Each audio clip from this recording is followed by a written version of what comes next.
Dear students, welcome back to the series of discussion on thermal radiation.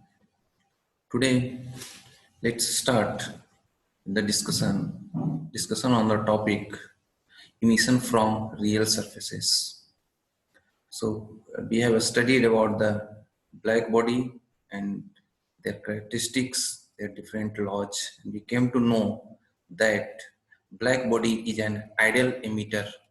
That means there is no any real body that can emit more radiation than that of black body. That means all the real body will have the emission less than that of the black body.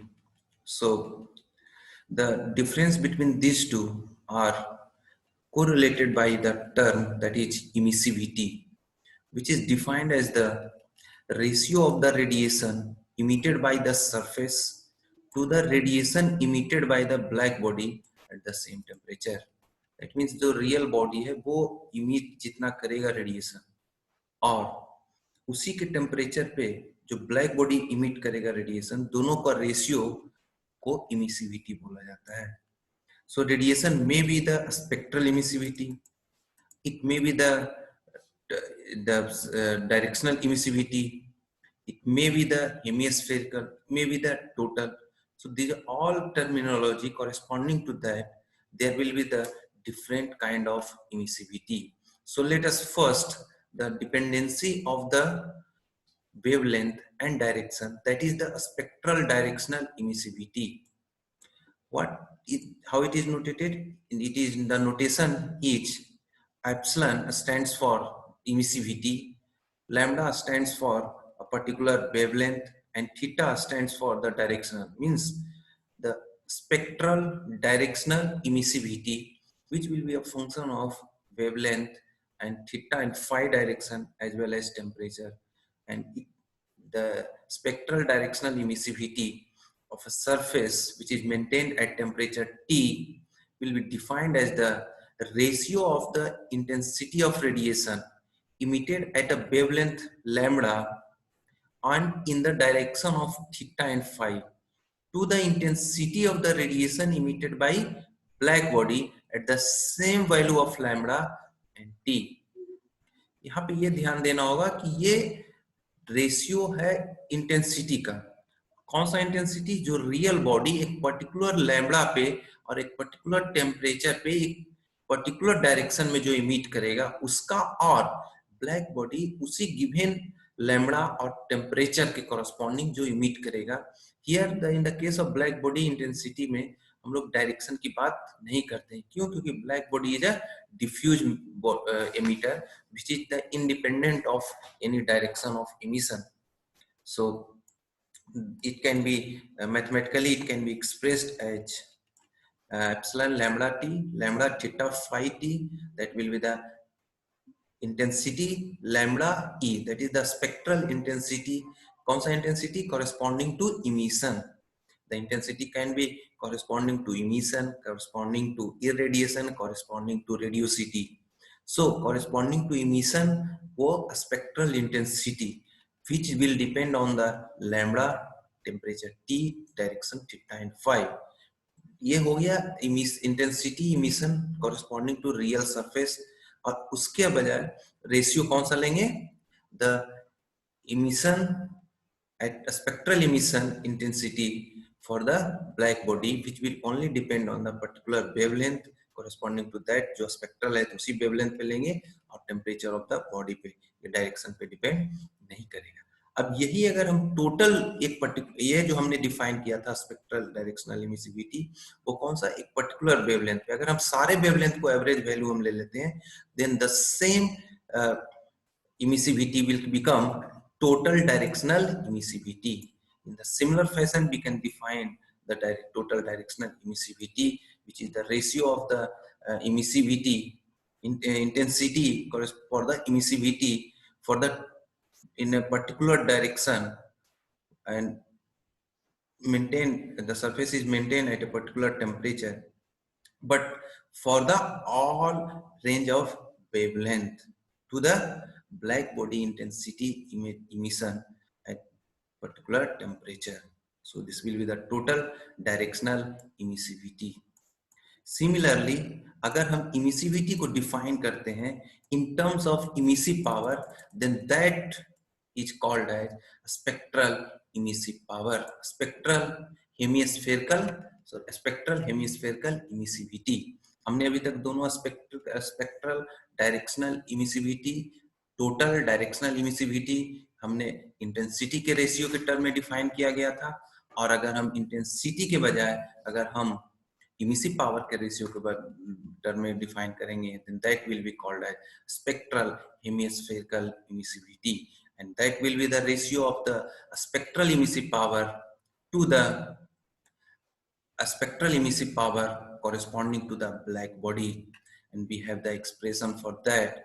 So we can substitute that expression and we can replace it by the expression corresponding to the black body. और हम जानते हैं for the black body the intensity is independent of direction. Direction क्या है? Theta और phi. So this intensity will come out of the integration. और अगर हम इसको इस कांस्टेंट है तो हम इसको बाहर भी ले जा सकते हैं और अंदर भी कर सकते हैं. तो इसको नीचे वाला जो डिनोमिनेटर है उस इंटीग्रेशन से बाहर निकाल दिए और इसी इंटेंसिटी को ऊपर वाले इंटीग्रेशन के अंदर ले गए. So it will modify it as a rearrange करके हम इस तरह से लिख सकते हैं. और हम ये ऑब्जर्व करते हैं कि ये क्या है? Spectral directional emissivity. हमने क्या कर दिया? इसके जगह स्पेक्ट्रल डायरेक्शनल इमिसिविटी. क्यों? क्योंकि वो होता है इंटेंसिटी के टर्म में. So the spectral hemispherical emissivity, इस तरह का एक्सप्रेशन ये मिल गया. अगर ये स्पेक्ट्रल डायरेक्शनल इमिसिविटी अगर सिर्फ थीटा वैल्यू डायरेक्शन पे ही डिपेंड करेगा, अगर फाई से इंडिपेंडेंट होगा, तब हम इसमें क्या कर लेंगे? ये जो हो जाएगा वो किसके साथ आ जाएगा? सिर्फ थीटा वाले इक्वेशन के साथ में बचा हुआ रहेगा. और ये जो फाई का है वो अलग से इंटीग्रेट कर सकते हैं और नीचे का भी हम लोग इंटीग्रेट कर सकते हैं. तो फाइनल जब कैलकुलेशन करने के बाद हमें ये एक एक्सप्रेशन स्पेशल केसेस में मिल जाएगा जब एप्सिलॉन लैम्डा थीटा जो इज इंडिपेंडेंट ऑफ फाई. सो हमने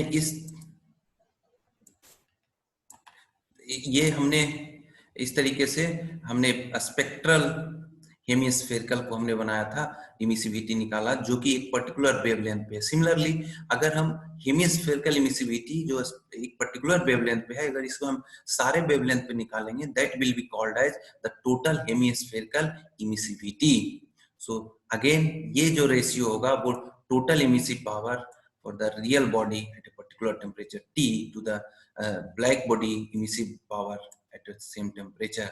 सो इसका एक्सप्रेशन हम यहाँ पर से लिख दिए हैं. सिंपली मॉडिफाई करके हम लोग इस तरीके से लिख सकते हैं. सो हमारा ये एक्सप्रेशन इमिसिविटी का, टोटल हेमिस्फेरिकल इमिसिविटी का कुछ इस तरीके का एक्सप्रेशन मुझे मिल जाएगा. तो ये इमिसिविटी पढ़ने से क्या फायदा हुआ? इमिसिविटी का फायदा ये हुआ कि अगर हमें किसी सरफेस का इमिसिविटी हमें पता हो तो हम उस सरफेस का इमिसिव पावर निकाल सकते हैं. कैसे? by multiplying the known value of emissivity to the emissive power of black body. अगर हम यहाँ स्पेक्ट्रल की बात करें, स्पेक्ट्रल हेमिस्फेरिकल इमिसिव पावर, तो हम क्या करेंगे? स्पेक्ट्रल इमिसिविटी अगर हमें पता होगा तो spectral emissive power for black body दोनों को मल्टीप्लाई करके हम लोग इसको निकाल सकते हैं. अब स्पेक्ट्रल इमिसिव पावर कैसे निकालेंगे? हमारे पास एक फॉर्मूला है C1 upon lambda two power 5 exponential C2 upon lambda T minus 1. क्या इसमें C1 वैल्यू नोन है, C2 वैल्यू नोन है, सिर्फ एक पर्टिकुलर वेवलेंथ और टेम्परेचर हमें पता होगा तो ये भी पता हो जाएगा. और अगर ये नोन है तो हमें emissive power for that particular surface we can have determined. So in this way the emissive power we learn. Now अब हमारे पास किसी सरफेस का, रियल सरफेस का 3 और प्रॉपर्टी हो सकता है. क्या हो सकता है? एब्जॉर्प्शन, रिफ्लेक्शन और ट्रांसमिशन. रियल सरफेस से क्या होता है। तो हमने अभी जाना कि इमिसिविटी क्या करता है कि सरफेस इमिशन के बारे में बताता है। ऑब्जर्वेटिविटी क्या बोलेगा कि जो इरेडिएशन सरफेस पे इंसिडेंट हो रहा है उसका कितना पार्ट उस रियल बॉडी के द्वारा एब्जॉर्ब कर लिया गया, that is represented by the absorptivity. Reflectivity क्या सिग्निफाई करता है, ये वो पार्ट ऑफ द इंसिडेंट जो इरेडिएशन होगा वो कितना रिफ्लेक्ट कर दिया गया, इस ये रिफ्लेक्टिविटी के द्वारा डिटरमिन किया जाता है। So let us one by one go through this all things in the similar manner. जो जैसे हमने कहा दिखा था कि जो स्पेक्ट्रल होता है, टोटल होता है। सो हमने अभी इमिशन के टर्म में बात किया था। अब अगर हम ऑब्जर्वेटिविटी की बात करेंगे तो वो ऑब्जर्व कितना कर रहा है। In the case of emissivity में इमिसिव पावर की बात किए थे, ऑब्जर्वेटिविटी किसके कॉरस्पॉन्डिंग होगा, इरेडिएशन के कॉरस्पॉन्डिंग। सो ऑब्जर्वेटिविटी हम लोग देखते हैं। तो ऑब्जर्वेटिविटी में सबसे पहले हम लोग डिफाइन करेंगे, ऑब्जर्वेटिविटी डिनोट किया जाता है अल्फा से। तो हम सिमिलर वे में हम ऑब्जर्वेटिविटी, स्पेक्ट्रल डायरेक्शनल ऑब्जर्वेटिविटी हम लोग डिफाइन कर सकते हैं।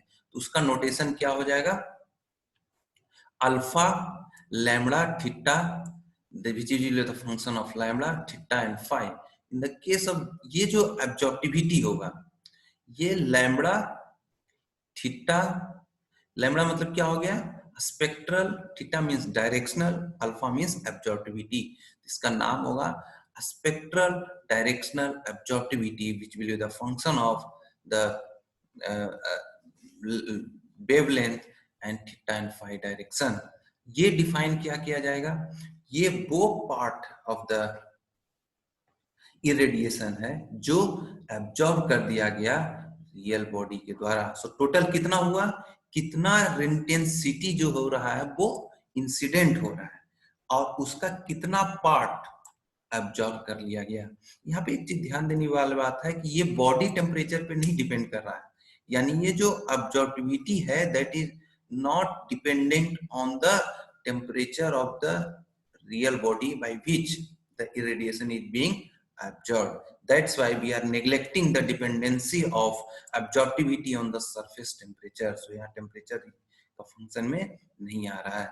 So spectral directional absorptivity again ये किसके टर्म में डिफाइन किया गया है, intensity. I stands for incident intensity. So जो रेडिएशन इंसिडेंट हो रहा है, इंसिडेंट रेडिएशन के कॉरस्पॉन्डिंग जो इंसिडेंट रेडिएशन के कॉरस्पॉन्डिंग हमारा कितना इंटेंसिटी है।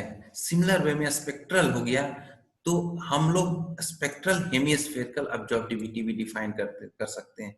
ये कैसे होगा, इन terms of irradiation.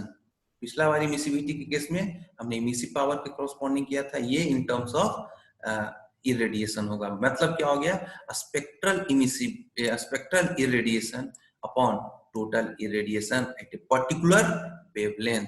So expression दोनों का हम लोग सब्स्टिट्यूट कर रहे हैं। सब एक्सप्रेशन हम प्रीवियस लेक्चर में डिस्कस किए हैं, वहां से हम लोग सब्स्टिट्यूट करके फाइनल कैलकुलेशन हम लोग कर सकते हैं।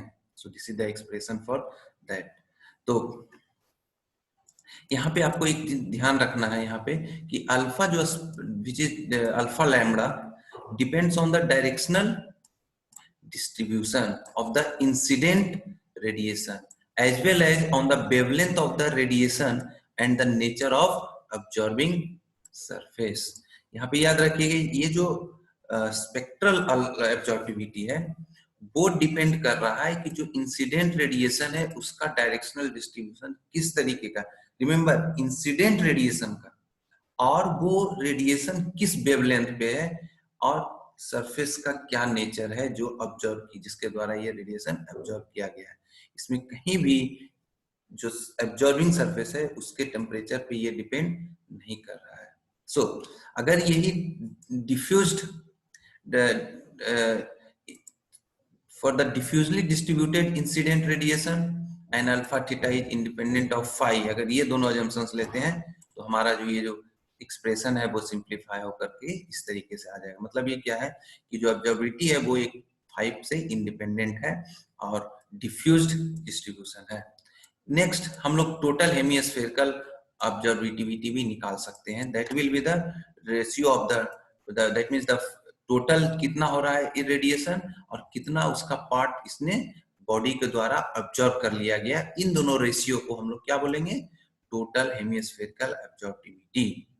So that will be the average of the जो स्पेक्ट्रल एब्जॉर्प्टिविटी है उसका और जो टोटल उसका समेशन हो जाएगा. ये रियल बॉडी के कारण यहाँ पे अल्फा वैल्यू आ गया और ये टोटल जितना इंसिडेंट हो रहा है वो टोटल एनर्जी के बारे में बताया जा रहा है. सो see here, this will be this is the discussion for the alpha value only. ये क्या कह रहा है, जो अल्फा है, lambda is wrongly written here. Alpha depends on the spectral distribution of the incident radiation. Again, the same characteristic as well as its directional distribution and nature of the observing surface. And alpha is approximately independent of surface temperature, जैसा कि हमने भी mention किया था. Whereas total hemispherical emissivity is strongly dependent on temperature. Absorptivity surface temperature पे नहीं depend करता है, जबकि emissivity strongly डिपेंड करता है surface temperature पे. सरफेस टेम्परेचर मतलब क्या, जो बॉडी एब्जॉर्ब कर रहा है या जो बॉडी यहाँ पे कहां से इरेडिएशन आ रहा है उससे नहीं, जो बॉडी रिफ्लेक्ट एब्जॉर्ब कर रहा है उसके बारे में यहाँ पे बातें हो रही है. सो अब because alpha depends on the spectral distribution of the irradiation, irradiation का स्पेक्ट्रल डिस्ट्रीब्यूशन पे डिपेंड करता है. Its value for a surface exposed to solar radiation may differ appreciably from its value for the same surface exposed to longer wavelength radiation originating from a source of lower wavelength, lower temperature. So इसमें क्या कह रहा है कि ये alpha source का जो जहां से इरेडिएशन आ रहा है उसके स्पेक्ट्रल डिस्ट्रीब्यूशन पे डिपेंड करता है. देयरफॉर अगर सोर्स बदल देते हैं तो हमारा जो एब्जॉर्प्टिविटी है वो भी बदल जाएगा. So in the next similar fashion we can define the reflectivity. Reflectivity क्या है, जो part of the जो irradiation आ रहा है उसमें से कितना part reflect हो गया है. So the again the spectral directional reflectivity का क्या होगा, spectral lambda means spectral, theta means directional, rho means reflectivity, which will again the function of lambda, theta and phi. That will be the intensity ratio. कौन सा intensity, total intensity इतना आ रहा है, incident हुआ उसमें से कितना पार्ट रिफ्लेक्ट हो गया, इन दोनों का इंटेंसिटी का रेशियो रिफ्लेक्टिविटी दिखाएगा. Similarly spectral hemispherical reflectivity will again be in terms of irradiation.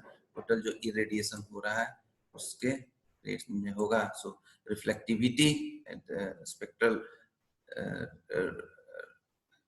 reflectivity can be defined in this way, and we can substitute the expression for these two. Again, the total hemispherical reflectivity rho can be defined as the g rho reflectivity upon g. So the total hemispherical reflectivity can be defined as the g total reflectivity upon the total the irradiation. So expression हमारा एक reduce होकर के इस तरीके का expression आ जाएगा. So the idealised, अब हम ये पढ़ते हैं कि जो आइडियलाइज्ड सरफेस है वो किस तरीके से रिफ्लेक्ट कर सकता है. एक जो सरफेस है वो किस तरीके से जो रेडिएशन इंसिडेंट हो रहा है उसे किस तरीके से रिफ्लेक्ट कर सकता है. तो ये दो तरीके से रिफ्लेक्ट हो सकता है.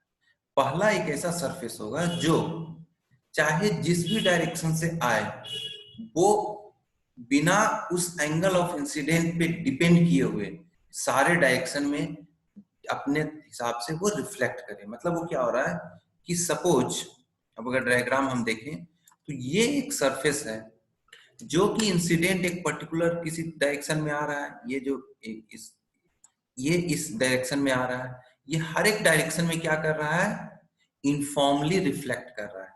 चाहे वो इस डायरेक्शन से आए इंसिडेंट, चाहे इस डायरेक्शन से आए, चाहे इस डायरेक्शन से आए, चाहे इस डायरेक्शन से. मतलब ये इंडिपेंडेंट है कि इंसिडेंट रेडिएशन किस डायरेक्शन से आ रहा है.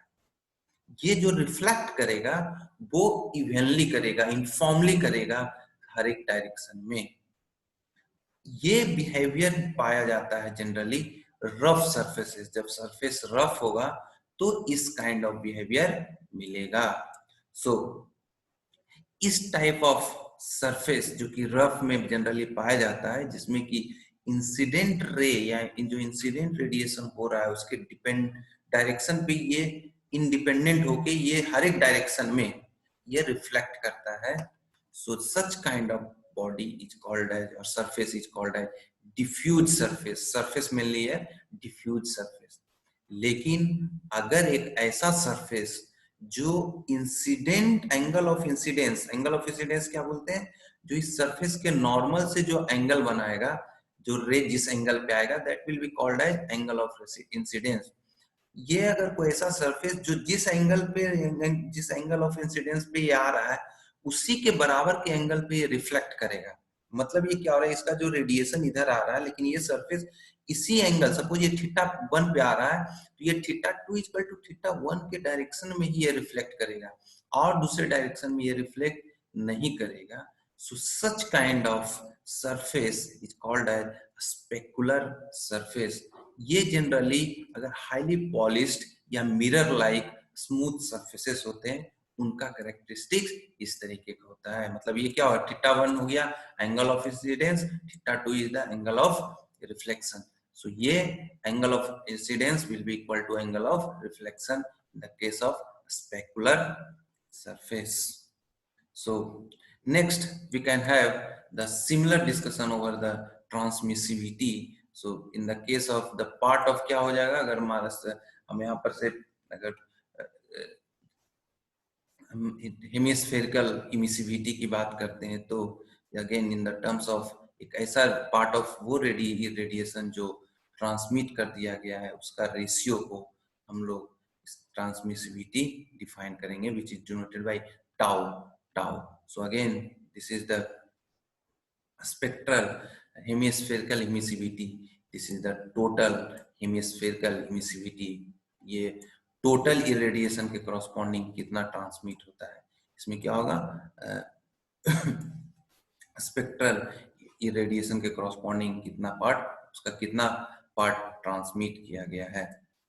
सो हमारे पास अगर एक सपोज ये सेमी ट्रांसपेरेंट मीडियम है तो उस केसेस में अगर हमारे पास कुछ इंसिडेंट एनर्जी आ रहा है तो इसका कुछ पार्ट रिफ्लेक्ट हो जाएगा, कुछ पार्ट इस बॉडी के द्वारा एब्जॉर्ब कर लिया जाएगा और कुछ पार्ट इस बॉडी के द्वारा ट्रांसमिट कर दिया जाएगा।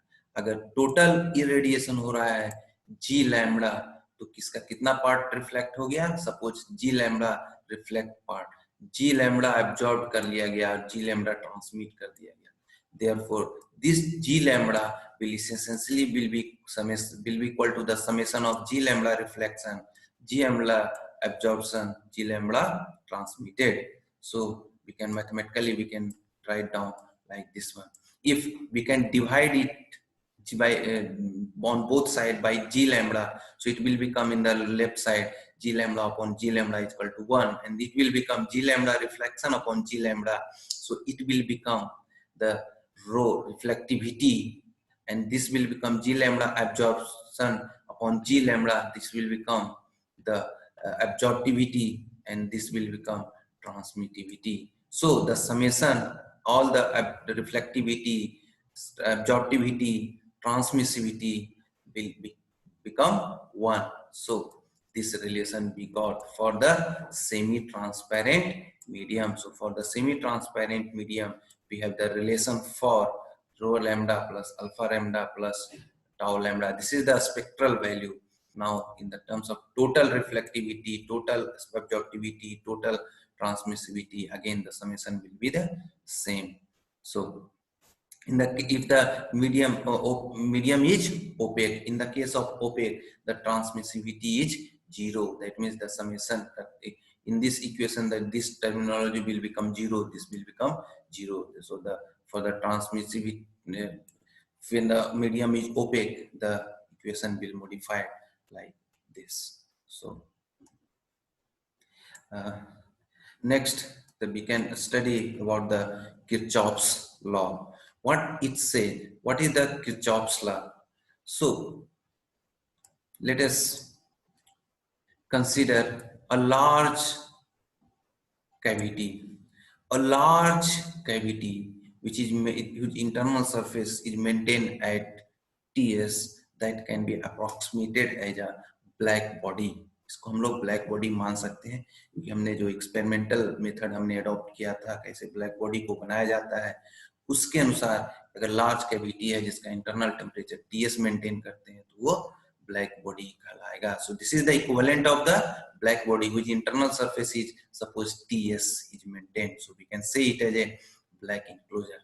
Now हम क्या करते हैं इसके अंदर में इस इन कैविटी के अंदर एक स्मॉल सा छोटा सा कोई बॉडी रखते हैं. सपोज बॉडी ए है जिसका सरफेस एरिया ए है. बॉडी रखते हैं जिसका सरफेस एरिया ए है. अब क्या है इसका टेम्परेचर और कैविटी का टेम्परेचर बोथ आर डिफरेंट.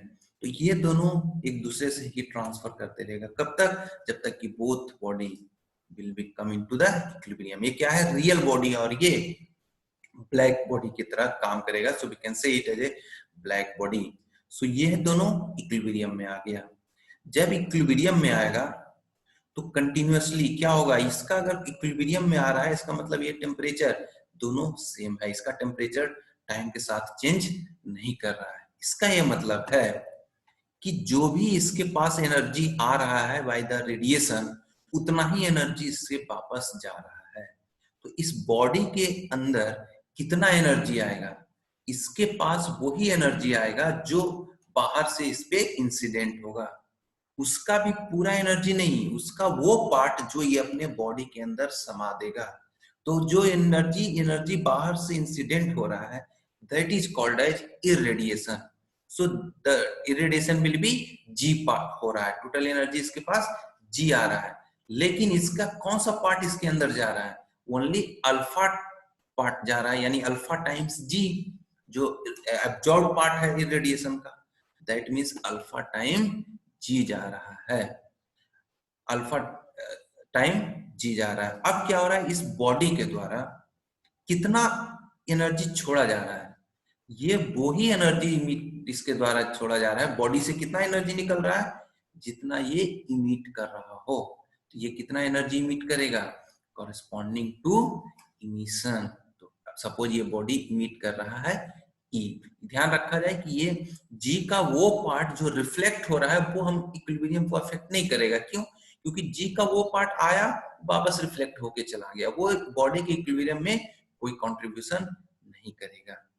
सो अगर हम बैलेंस इक्वेशन लिखते हैं तो जो भी इसका एनर्जी पार्ट कितना एनर्जी इस पे एब्जॉर्ब हो जा रहा है? Alpha times G. अगर हम एरिया से मल्टीप्लाई कर दें तो टोटल वाट हो जाएगा. और लीव कितना हो रहा है? Emissive power into area A. सो इस केस अब हम क्या कर रहे हैं? अगर सपोज अगली बार हम क्या कर रहे हैं? सेम ये इक्वेशन आप ध्यान में रखिएगा.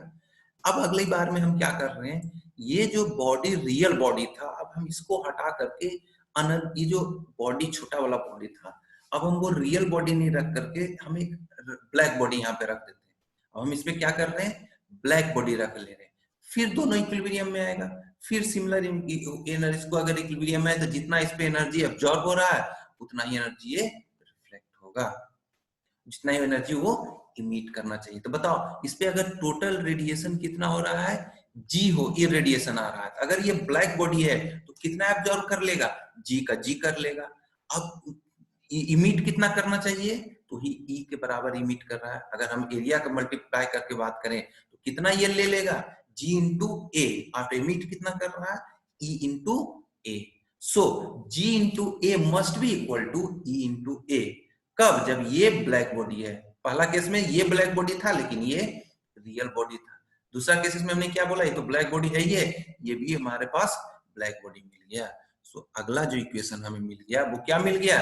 GA into EB into A.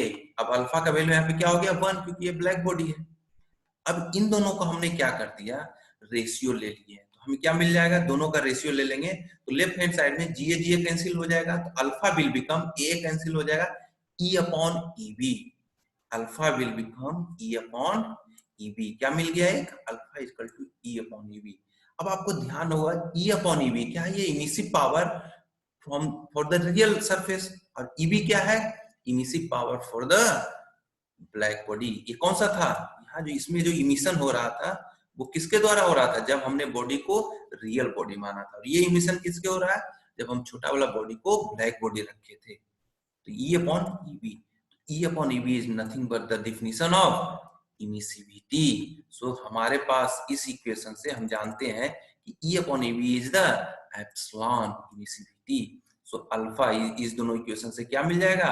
Alpha must be equal to epsilon. मतलब emissivity, absorptivity is equal to emissivity. This is called as Kirchhoff's identity. कौन सा? Kirchhoff's identity. Kirchhoff's identity, which says that alpha is equal to epsilon. Alpha is equal to epsilon. Alpha is equal to epsilon. So, अब ये जो Kirchhoff's identity हो रहा था, ये कब हुआ है? जब ये जो इरेडिएशन मिल रहा था, कहां से ये इरेडिएशन इस कैविटी में मिलेगा? ये बाहर बड़ा वाला जो ब्लैक सरफेस है, ब्लैक इंक्लोजर है या ब्लैक बॉडी है, उसी के द्वारा इसमें इरेडिएशन आ रहा था। ये कब शुरू होगा? जब किसी भी बॉडी पे इरेडिएशन आ रहा होगा किसी ब्लैक बॉडी से, और वो ब्लैक बॉडी का टेम्परेचर किसके बराबर होना चाहिए? इसी सरफेस के बराबर। तब किरचॉफ्स आइडेंटिटी अप्लाई करेंगे। तो किरचॉफ्स आइडेंटिटी, अब ये देखो, ये जी कब आ रहा था? जब दोनों इक्विलिब्रियम में था। दोनों इक्विलिब्रियम में मतलब क्या? जो इस स्मॉल छोटा वाला जो टेम्परेचर बॉडी है उसका टेम्परेचर और ब्लैक बॉडी का टेम्परेचर सेम था, और ये रेडिएशन जो फॉल हो रहा था, इस पे इंसिडेंट हो रहा था, वो इसी इंक्लोजर के द्वारा आ रहा था। और ये इंक्लोजर क्या है? ब्लैक बॉडी है। दैट्स व्हाई ये जो आइडेंटिटी लगाएंगे उस समय हम क्या अजम्पशंस रखेंगे कि the surface irradiation is assumed to correspond to emission from a black body at the same temperature as the surface. ये एप्सिलॉन और अल्फा क्या है? Total hemispherical emissivity is equal to total hemispherical absorptivity for a surface. In the similar fashion, we can have the spectral emissivity and a spectral directional emissivity. Both should be equal. So we got the three Kirchhoff's identity in terms of the total hemispherical emissivity, total hemispherical, spectral, directional. So a spectral hemispherical or a spectral directional. Now let us get familiar with the gray body. What is the gray body or gray surface? Gray body और grey surface उसको बोलेंगे जिसमें spectral emissivity at a particular wavelength अगर उस wavelength से independent हो जाए, उसको बोलेंगे ग्रे बॉडी। मतलब क्या? A body is defined such that the monochromatic emissivity epsilon lambda of the body is independent of wavelength. Monochromatic कब आता है? जब हम एक पर्टिकुलर वेवलेंथ की बात करेंगे, देन ये एक एडजेक्टिव जुड़ जाता है, दैट इज द मोनोक्रोमैटिक। सो हमारा जो भी लैम्डा वैल्यू की बात कर रहे थे, that is also termed as monochromatic. So monochromatic यहाँ पे हमने जोड़ के रखा है, पहले भी आप जोड़ सकते हैं। सो अ ग्रे बॉडी का डिफिनेशन क्या हुआ? A grey body is defined such that the monochromatic emissivity of the body is independent of wavelength. Now, what is the definition of the monochromatic emissivity? The monochromatic emissivity is defined as the monochromatic emissive power to the corresponding monochromatic emissive power for the black body, which is the black body means what? At the same wavelength and at the same temperature. So in this way we can define we learn the gray body. So today we would like to stop here only. So thank you very much for listening me.